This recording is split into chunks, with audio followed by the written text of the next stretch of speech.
ఈ శ్రీరామ్ మీ అందరికీ కూడా శ్రీరామనవమి పర్వదినం శుభాకాంక్షలతో మరో కొత్త వీడియోతో మీ ముందుకు వచ్చేసిందండి మన ఛానల్. ఈరోజు మనం ఈ వీడియోలో 2025వ సంవత్సరంలో శ్రీరామనవమి పర్వదినం ఏ రోజు వస్తుంది, తిథి ఎప్పటి నుంచి ఎప్పటి వరకు ఉంటుంది, ముఖ్యంగా ఈరోజు ఏమి పఠించాలి, నైవేద్యం ఏమి సమర్పించాలి, ఇంట్లో సులువుగా పూజ ఎలా చేసుకొని ఏమి పాటించాలి, ఈరోజు ముఖ్యంగా అసలు మనం చేయవలసింది ఏమిటి, ఇలా క్లియర్గా ఈ వీడియోలో సింపుల్గా చూద్దాము ఫ్రెండ్స్. అసలు శ్రీ సీతారాముల్ని తలుచుకోగానే మనందరికీ గుర్తుకు వచ్చేది ఏమిటి ఫ్రెండ్స్?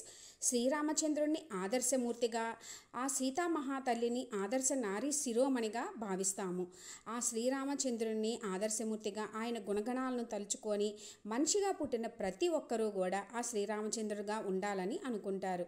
ఇక ఆ సీతమ్మ తల్లిని ఆదర్శ గృహిణిగా, ఓర్పుకి సహనానికి మారుపేరుగా, ఆదర్శ నారీ శిరోమణిగా, మన ఇంటి ఆడబడుచుగా భావిస్తాము. ప్రతి ఒక్కరూ కూడా ఆదర్శంగా తీసుకుంటారండి సీతారాములని.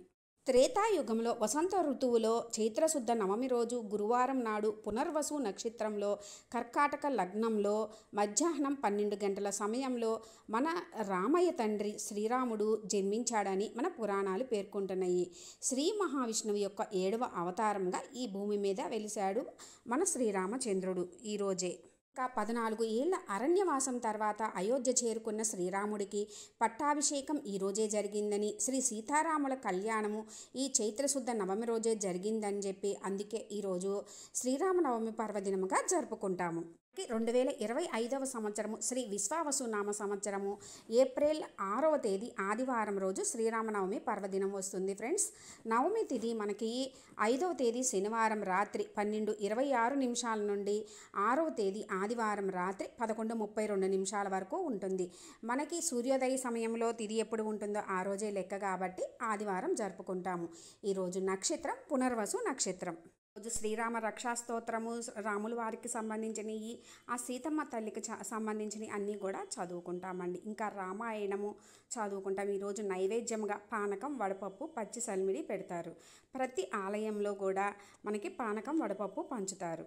ఈరోజు ముఖ్యంగా మనం చేయవలసింది ఉదయాన్నే నిద్రలేచి ఇల్లంతా శుభ్రం చేసుకొని తల స్నానం చేసి చక్కగా మనము కూడా మన ఇంట్లో కళ్యాణం జరుగుతుంటే ఎలా రెడీ అవుతామో అట్లాగే నిండుగా సాంప్రదాయ వస్త్రధారణలో నిండుగా ఉండాలండి.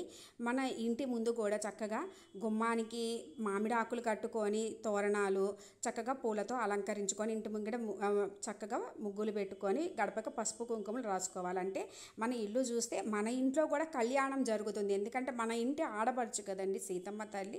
అందుకని ఇంటిని కూడా మనం చక్కగా అలంకరించుకోవాలి. చక్కగా పూజా రూమ్లో విడిగా ప్రతిష్ఠించుకొని సీతారాములకి చక్కగా మనము పూజ చేసుకుంటామండి. పూజ చేసుకొని నైవేద్యాలు పెట్టుకొని కొబ్బరికాయ కొట్టుకొని ఇంట్లో అందరూ కూడా ఉండి హారతి తీసుకుంటాము. ఆ తర్వాత ముఖ్యంగా మనము చేయవలసింది ఆలయ దర్శనం. ఆలయంకి వెళ్ళి ఈరోజు ప్రతి ఆలయంలో కూడా మనకి మధ్యాహ్నము 12 గంటల సమయంలో కళ్యాణం జరుగుతుంది. భద్రాచలంలో కళ్యాణం కూడా మనకి లైవ్ వస్తుందండి. కుదిరిన వాళ్ళు టెంపుల్కి వెళ్ళి చూస్తారు, కుదరని వాళ్ళు ఇంట్లో కళ్యాణం తప్పకుండా అయితే ఈరోజు చూడాలి. ఆ సీతారాముల కళ్యాణం జరిగిన అక్షింతలు వేసుకుంటాము. వివాహం కాని వాళ్ళైతే ఈ అక్షింతలు వేసుకుంటే శీఘ్రమే కళ్యాణం జరుగుతుంది. ఆలయంలో మనకి కళ్యాణంలో పాలు పంచుకున్నా, లేదు అనుకుంటే వస్తు రూపేనా కానీ ధన రూపేనా కానీ మనం ఏదైనా ఇచ్చినా, లేదా అక్కడ జరిగేటటువంటి ప్రతి కార్యక్రమంలో పాల్గొన్నా కూడా మనకి చాలా మంచిది. వారి స్తోమతను బట్టి వాళ్ళు చేసుకుంటారండి. చక్కగా కళ్యాణం అయిన తర్వాత అక్షింతలు వేసుకొని ప్రతి ఆలయంలో కూడా స్వామివారి అమ్మవారి కళ్యాణం అయిన తర్వాత తప్పకుండా అక్కడే భోజనం పెడతారండి. అక్కడ భోజనం తిని వస్తే ఇంకా మంచిది. ప్రతి ఒక్కళ్ళు కూడా ఊరు వాడ కూడా ప్రతి ఆలయంలో కూడా అంగరంగ వైభవంగా జరుపుకునే కళ్యాణం ఏంటి అంటే మనము శ్రీ సీతారాముల కళ్యాణము. అంత విశేషమైన రోజు ఏమిటంటే మనకి శ్రీరామనవమి పర్వదినము. చక్కగా మనం అందరము కూడా పిల్లలతోటి అందరూ ఫ్యామిలీతోటి వెళ్ళి సాంప్రదాయ వస్త్రధారణలో వెళ్ళి చక్కగా కళ్యాణం తిలకించి చూసి పుణ్యం తీసుకొచ్చుకోండి ఫ్రెండ్స్. తెలిసింది కదా ఫ్రెండ్స్, మనం శ్రీరామనవమి పర్వదినం రోజు ఏం చేయాలి అనేది.